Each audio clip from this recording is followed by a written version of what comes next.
verso 3 e verso 4. Diz assim: Deus entregou os líderes midianitas, Oreb e Zeeb, nas mãos de vocês. O que pude fazer não se compara com o que vocês fizeram. Diante disso, acalmou-se a indignação deles contra Gideão.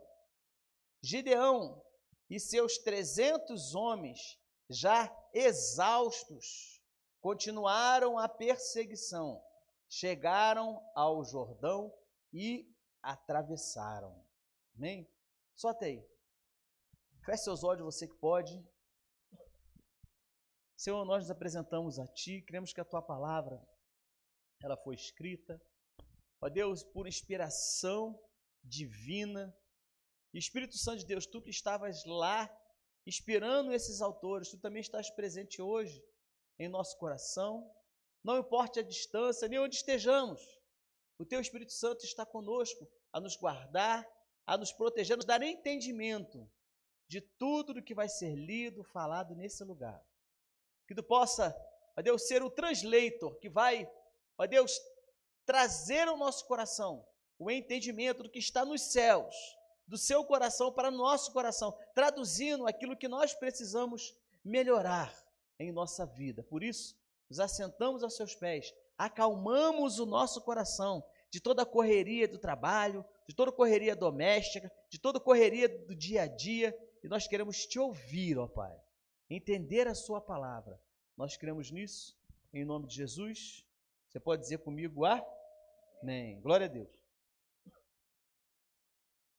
Queridos, nós estamos entrando hoje numa campanha que durará durante esse mês todo, onde falaremos sobre crises, como vencê-las.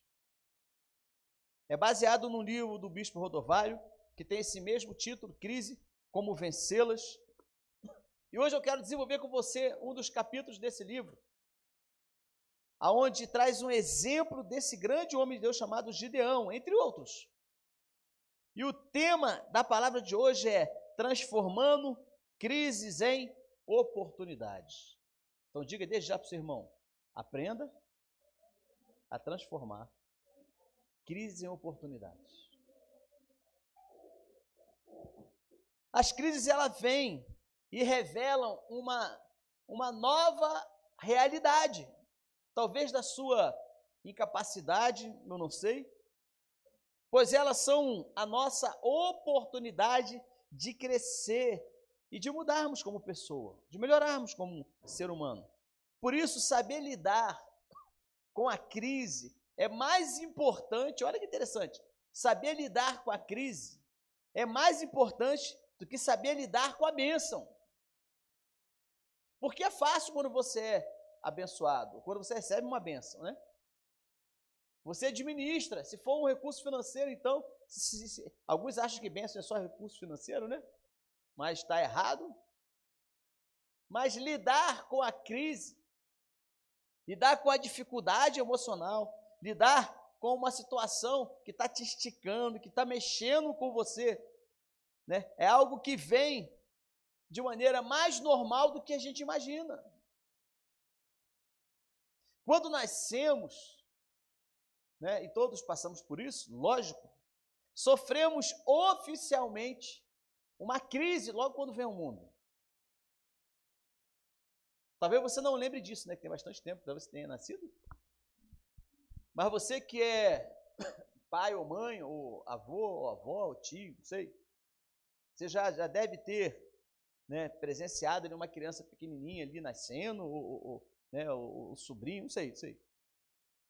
Mas observa que aquele choro, né, aquele batimento cardíaco acelerado, aquele pulmãozinho ali tão indefeso, aquele, né, cordão umbilical que precisa ser cortado na hora certa. Tudo isso aí traz para a criança uma crise. Por quê? Porque, para pensar, ela estava tão tranquila, acostumado lá com o ventre materno, onde existia uma temperatura ideal, não é assim? onde existia ali uma posição ideal, que ela já estava ali habituada, acostumada, ela estava ali literalmente, numa zona de conforto. Não precisava, usar os seus pulmões ou a sua respiração para poder sugar, o leite materno, não. Estava lá o pulmãozinho, o último órgão praticamente a desenvolver, a entrar em ação, paradinho ali, tudo comprimido, onde é necessário, ao sair para esse mundo, é necessário utilizar ali alguns métodos para que esse pulmão se encha, dilata, e aí a partir da expiração ela começa, e aquilo para a criança, eu não sei, não lembro mais, alguns dizem que é muito dolorido. Então esse é um período de adaptação dolorosa para a criança. Todos nós passamos por isso. Quando nascemos, sofremos com essa adaptação, E depois vem outras crises, que é a crise de saber se comunicar. E a criança começa a descobrir que, quando ela está ali com muita fome, quando ela está ali com cólica, quando ela está ali, suja e tal, ela começa a arrumar um jeito de se comunicar, então ela chora, Umas choram assim, de maneira que você, nossa, como é que essa criança chora e tal. Aí algumas mães entram em desespero porque não sabe se é fome. Eu já olhei, não está sujo. Eu já mamou, já fez isso, fez aquilo. Então está com cólica. Não, então faça isso, faz aquilo. Cada uma tem uma receita, Diz, não, bota a perna assim, faz assim, dá chá de não sei o que e tal. E a criança, ela começa a saber se comunicar. E até que isso seja conhecido pela mãe, quantas vezes já não viu um neto, um filho, um sobrinho e tal, chorando, e dá pena de chorar sem saber o que ele está passando, o que ele tem, o que está acontecendo. Para a gente já é difícil. Você imagina para aquele ser humano, para essa criança, como é difícil se adaptar a esse mundo. Sim ou não? Quem tem criança pequena, então, O que essa criança quer? Meu Deus, já fiz de tudo, ela continua assim, chorando. Ou seja, ela está vivendo uma crise, ela está querendo se comunicar, está querendo dizer alguma coisa e você não entende, E a criança não sabe se expressar direito, até que se desenvolva e cresça e chegue a determinada idade, onde ela começa a falar. E ela começa a dizer o que ela está sentindo. Está doendo aqui, estou com fome, está isso, está aquilo. Aí começa a melhorar. Por quê? Porque ela saiu, ela cresceu, ela desenvolveu. Então toda crise, ela vem para trazer para você um desenvolvimento. Uma oportunidade de você melhorar. Quase como que uma evolução. Você para pensar, eu não sei se você hoje tem carro, ou se você vislumbra um dia ter carro. Agora você imagina, se você hoje tivesse um carro, e esse carro fosse como era antigamente, 1900 e não sei quanto, quando se inventou o carro, onde não existia motor de partida, onde você tinha que ir lá na frente e girar o motor com uma manivela. Algumas mulheres talvez desistiriam de dirigir, independente do tempo. Onde não tinha um Bluetooth no carro, onde não tinha um som, ainda mais com o preço hoje da gasolina, Não sei, imagina como é que seria. Hoje nós passamos por um carro antigo na rua, falei, olhando assim, caramba, fiquei pensando, caramba, esse carro deve beber quanto, Não dá nem sei, talvez o dono saiba.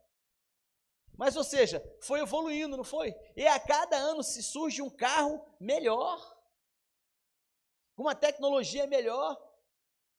E é interessante porque você pode hoje ir numa concessionária e falar assim, eu quero o carro que tenha a maior tecnologia criada pelo homem. Carro que dirija sozinho, que faça tudo sozinho. Eu só entro dentro dele, de preferência gaste pouco combustível, carro elétrico, não sei. Aí daqui a 6 meses, sai um outro carro com uma outra tecnologia um pouquinho melhor do que aquela que você comprou. Então, ou seja, estamos sempre melhorando em alguma coisa. Em comparação, trazendo esse paralelo, a nossa vida também é assim. Você precisa desenvolver e melhorar alguma coisa, alguma área da sua vida, sempre. Agora, para pensar. Você não quer comprar aquele carro velho. Eu falo um carro velho mesmo. Você não quer aquele carro velhão.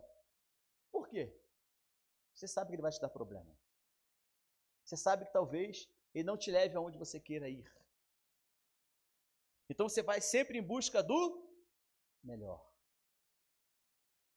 Porque você não quer passar crise de ficar a pé na rua com o cara daquele carro. E quando você traz isso no paralelo para a sua vida, você vê que nós somos exatamente assim. Ou deveríamos ser.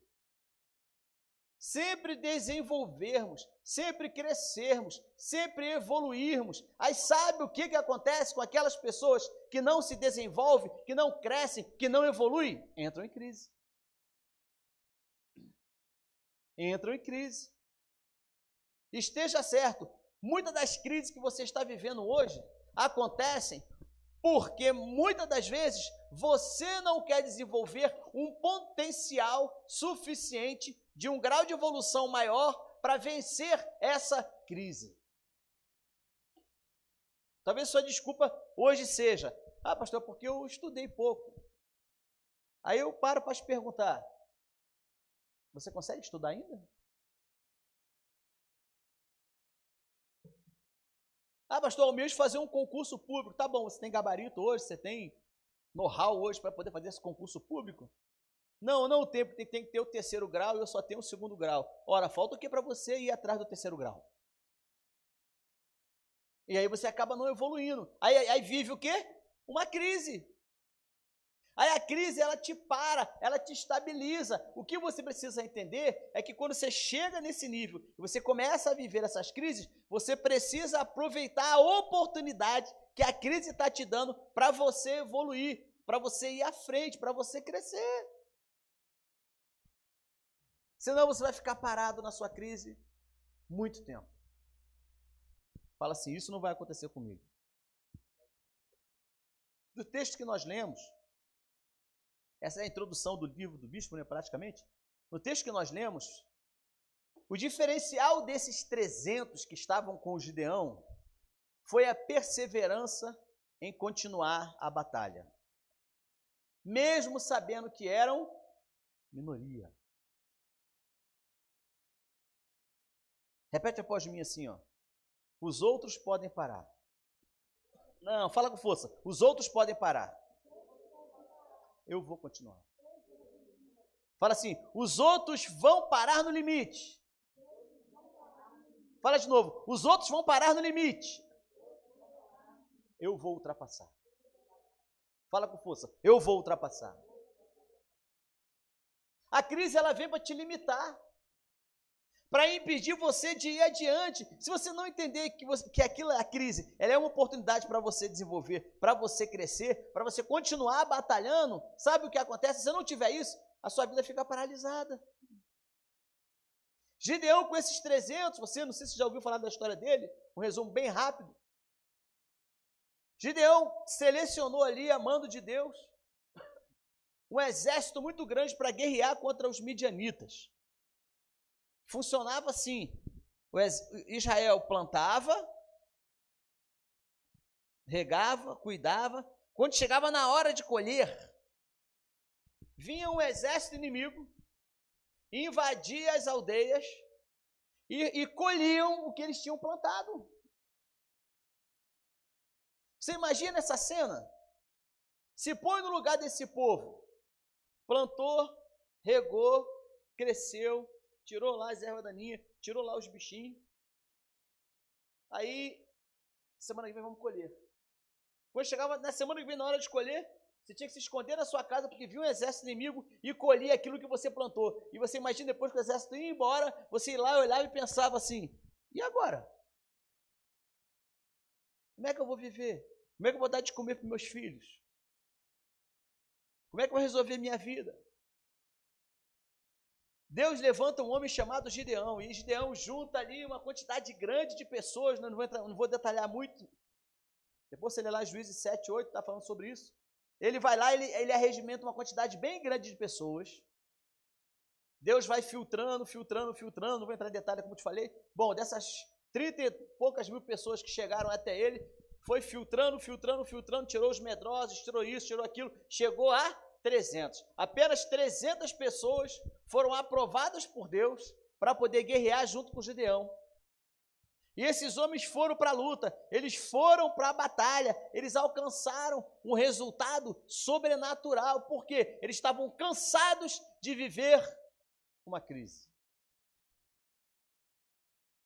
E o texto é interessante porque no versículo 4 fala assim: Gideão e seus 300 homens já exaustos. Está aqui no texto, talvez sua versão tenha uma palavra diferente. Gideão e seus 300 exaustos continuaram a perseguir, continuaram, em algumas versões, continuaram a batalhar. Fala assim, exausto. Não fala com força, exaustos. Continuaram batalhando. O quanto de esforço você faz para você vencer as suas guerras? Deixa eu te falar uma coisa. Você repetiu o seguinte: os outros vão parar no limite. Repete de novo. Os outros. Não, você que está em casa aí, fala com força aí, para todo mundo da sua casa ouvir. Fala assim, os outros vão parar no limite, mas eu vou ultrapassar. Foi isso que esse exército fez. Exaustos, cansados, mas continuavam guerreando. E eles guerrearam até o Jordão. Não vou entrar muito em detalhe teológico sobre por que guerrear até o Jordão, porque isso aí tem um fundamento bíblico assim tremendo para a nossa vida. A vitória deles chegaria completa quando eles chegassem até o Jordão. Eles poderiam se justificar e dizer assim, ah não, mas Gideão, nós éramos 32 mil, agora nós só somos 300, somos muito poucos. Mas mesmo sendo poucos, Deus deu a eles a vitória. Amém? Então escreva o que eu vou te falar agora. Só pare. Vou repetir. Só pare quando você alcançar os seus resultados. Vou repetir. Só pare quando você alcançar os seus resultados. Quando você vencer a sua crise. Quando os seus sonhos forem alcançados. Vivemos uma geração hoje Nutella, né? Fala. Vivemos uma geração hoje muito Nutella. Uma geração onde qualquer mudançazinho de clima paralisa a pessoa. Talvez nós e nossos filhos, nossos netos, estão nascendo nessa geração. Uma geração de, qualquer coisinha, não sei, vou ver, não estou dando conta, não estou conseguindo, né, isso, aquilo. Uma geração que se apelidou no popular brasileiro, geração Nutella. Olha os seus pais, como é que foram criados. Muitos estão vivos até hoje. Olha o grau de dificuldade que eles passaram. E olha para mim, olha para mim aqui. Não tinha internet não, hein? Muitos pais e mães tinham que virar à noite, fazendo faxina e trabalhando. Quem trabalhava no campo andava a pé, ia, voltava e tal. E não morreram. Morreram por causa de outros motivos, outra idade e tal. Mas não foi porque estava trabalhando, de tanto trabalhar. Serão outros casos isolados. O quanto você se sacrificou para você montar o que você tem hoje. A geração hoje, chamada de geração Nutella, eu não falo geração Nutella só por causa dos jovens não, tá? Não é quem nasceu nessa geração agora não. É entre aspas, né? É a áurea das gerações hoje, independente da idade, que são a geração de pessoas fracas, que desistem rápido, que jogam a toalha rápido. Ou seja, qualquer crise paralisa a pessoa. Aí o que é que acontece? Os resultados não chegam. Está prestando concurso público? Não passou? O que você faz? Estuda mais. Essa é a sua crise? Estuda mais. Quer um bom emprego? Não arrumou ainda? Vai atrás. Estude mais. Faça um curso, se aprimore. Para quê? Para que você possa sair da crise que você está vivendo. Então repita após mim. Toda crise é uma oportunidade para que eu desenvolva o meu potencial. Quer ver um exemplo disso? Um cara que o diferencial dele foi que ele sabia trazer solução para qualquer problema.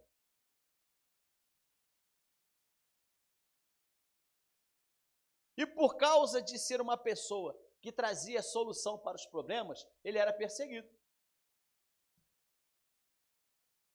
Ele foi jogado, você vai lembrar o nome dele, porque é fácil, né? Ele foi jogado numa cova de leões. Qual o nome dele? Daniel. O cara, ele tinha tudo para jogar a toalha. Mas quando falavam para ele assim, olha, agora não se pode mais dobrar o joelho diante de nada. E todo dia, meio-dia, quando tocar a corneta lá, você vai, todo mundo onde estiver, se ajoelha para o poste ido. O que Daniel fez? Eu não vou fazer isso. Ninguém pode orar para nenhum Deus. Daniel ia para sua casa 2 vezes, 3 vezes o dia, dobrava o seu joelho e orava a Deus. Ou seja, a perseguição na vida dele fez ele cada vez mais ser um homem que orava. Era um cara que tinha um caráter assim tremendo, porque ele sabia quem Deus era na vida dele. E em Daniel 6,5, olha só o que diz esse texto. Projeta para a gente aqui, Daniel 6,5. Daniel 6,5 diz assim: finalmente, esses homens disseram, era quem perseguia eles, jamais encontraremos algum motivo para acusar esse Daniel. É assim com você? A menos que seja algo relacionado com a lei do Deus que ele serve. Em outras palavras, vamos olhar a lei, vamos olhar a Bíblia que Daniel está servindo. Para você hoje, vamos olhar o seu testemunho. Vamos olhar realmente quem você é em Deus, ou quem você diz ser em Deus. As pessoas são assim, elas estão te olhando, elas estão vendo como que você passa pelas crises. O mundo espiritual, ele luta para que você não vença, mas a vitória já é sua, em nome de Jesus. Você crê nisso? Amém? Os maiores leões, você sabe da história, né? De Daniel, lógico, né? Caiu na cova dos leões, o leão olhou para ele assim e fez o quê? Se deu mal, porque Daniel caiu no dia que o leão estava de jejum, de carne. Brincadeira, né? Mas a Bíblia diz que o anjo fechou a boca do leão a favor de Daniel. Então, em outras palavras, nenhum leão da cova mordeu Daniel. Os maiores leões não eram o que estavam na cova. Você entendeu isso? Mas os que estavam fora da cova. Você entendeu? Os maiores leões que queriam perseguir Daniel não era que estavam lá dentro da cova, não, era que estavam fora da cova, é o que estavam convivendo com ele no dia a dia, gente. Igual você viu no texto que eu acabei de ler ali, ó, eles olharam para o lado, olharam para o outro, falaram assim, cara, não tem como tirar esse cara da posição dele. Vamos atrás da lei que ele está cumprindo, para ver se a gente acha lá alguma brecha para poder enquadrar ele. Em outras palavras, é assim que acontece com você no seu dia a dia. A sua preocupação não é com os leões que estão aqui embaixo, não, mas é com os leões que muitas das vezes estão ao seu redor, querendo te tragar. Você entendeu?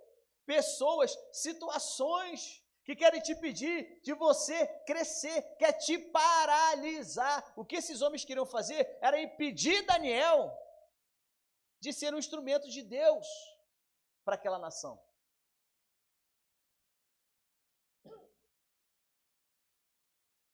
Tanto ele, tanto Gideão como Daniel, eles tinham uma unção de excelência. Repete comigo, unção de excelência. Para ir além das crises.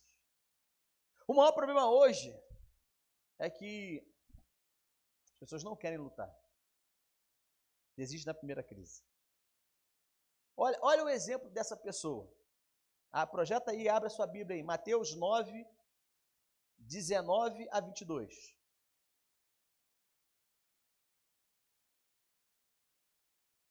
Mateus 9, 19 a 22. Se acompanhar, dá para acompanhar aqui. Jesus, olha que interessante a história dessa pessoa. Jesus levantou-se e foi com ele e também os seus discípulos. 20. Nisso, uma mulher que havia 12 anos, repete comigo, 12 anos. Fala assim, 12 anos em crise.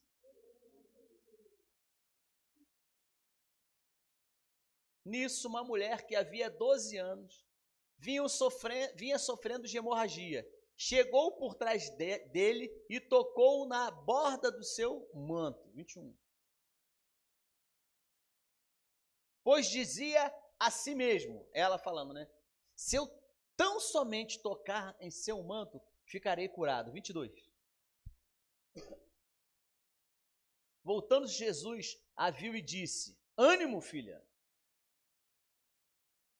A sua fé a curou. E desde aquele instante a mulher ficou... Quantos anos era a crise? Não, fala com força. Quantos anos era a crise? O que aconteceu com ela depois que ela tocou em Jesus? Não, fala de acordo com... Quantos anos durou a crise? Depois que ela tocou em Jesus, o que aconteceu com ela? A crise passou. Você entendeu? A crise dela era hemorragia. A crise do outro homem lá era o filho doente. Você entendeu? A crise do outro lá era porque durante 30 e não sei quantos anos ficou lá no tanque de Betesda, né, para poder ser curado e nunca era curado. A crise do outro era porque era cego. A crise do outro é porque não podia falar. A crise do outro é porque era cheio de lepra. A crise do outro é porque tinha a mão ressequida. Eu te pergunto, qual é a sua crise? Qual é a sua crise? Se você não desenvolve, se você não cresce, entenda bem isso, que a gente costuma falar crise, né? A gente acha assim, ó, não, pastor, a crise é uma coisa assim, muito, né, e tal, não. Se você não ter desenvolvido o potencial, que você sabe que Deus colocou dentro de você, em todas as áreas da sua vida, você pode estar vivendo em crise, e você não sabe disso.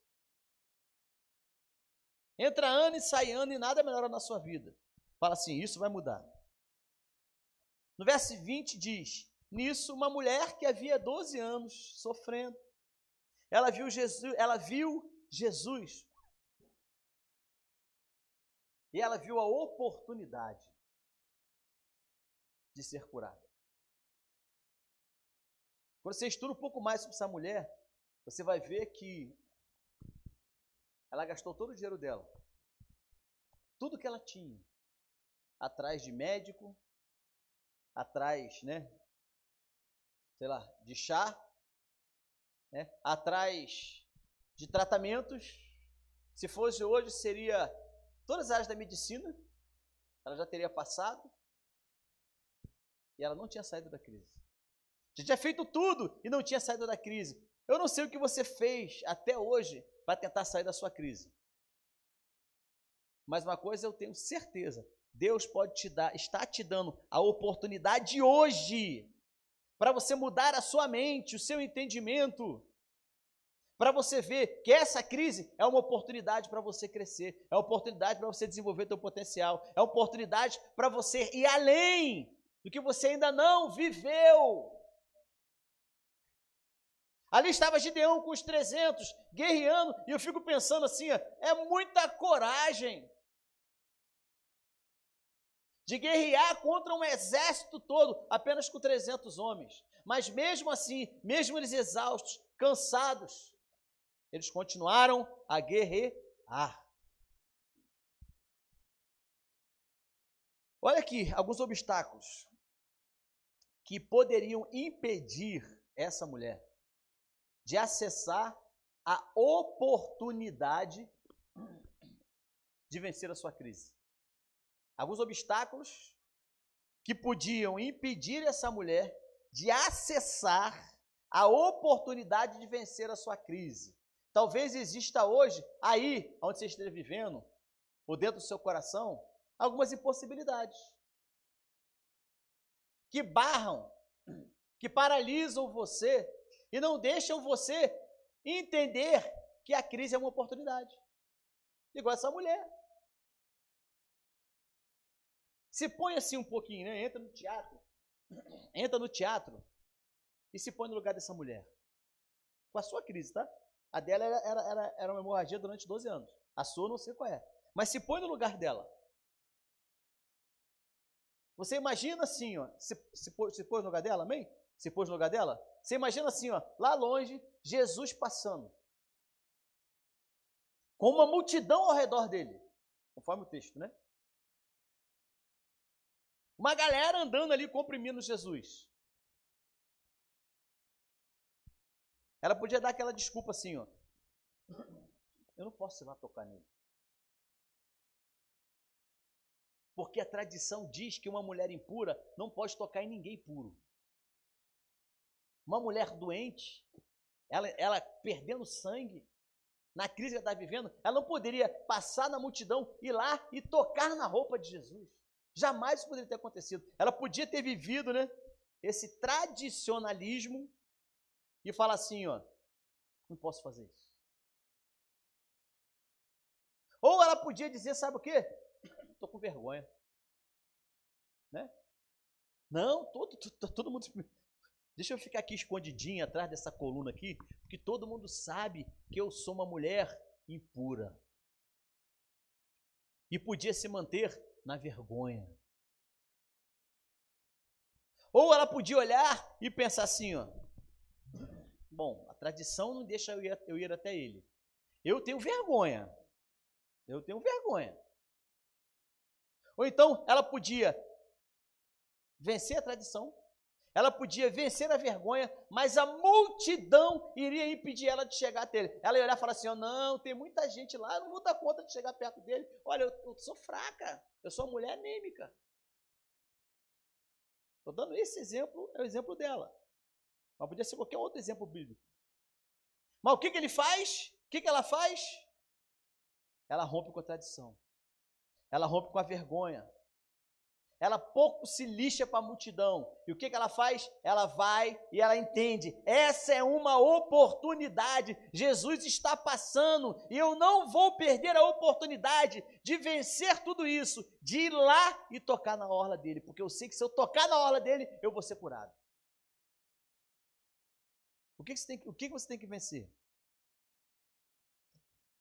Jesus falou para ela, né, no versículo 22. Filha, a sua fé, completa para mim. Filha, a sua fé, quem está online aí, completa para mim. O que Jesus falou para ela? Filha, a sua fé fez o quê? O que a fé dela fez? Eu te perguntei aqui um tempo atrás. Ela viveu uma crise, depois ela tocou em Jesus, que ela viu a oportunidade de ser curada. Jesus virou e falou para ela assim, filha, quem te curou foi a sua fé. Está escrito aí, não está? Ora, a fé já existia dentro dela? Existia ou não existia? Sim, está escrito na Bíblia. A fé já existia dentro dela. Aí eu te pergunto, a fé é requisito suficiente para você viver o melhor que Deus tem para você? É preciso que haja um toque. Entendeu? Esse toque, nesse modelo que eu estou te explicando, foi a oportunidade para ela receber a cura dela. Talvez não seja a fé que esteja faltando no seu coração, mas a tradição, a vergonha ou a multidão que esteja sendo um obstáculo entre você e a oportunidade de você vencer a sua crise. Pense sobre isso. Conclusão. Eu não sei quais são, os leões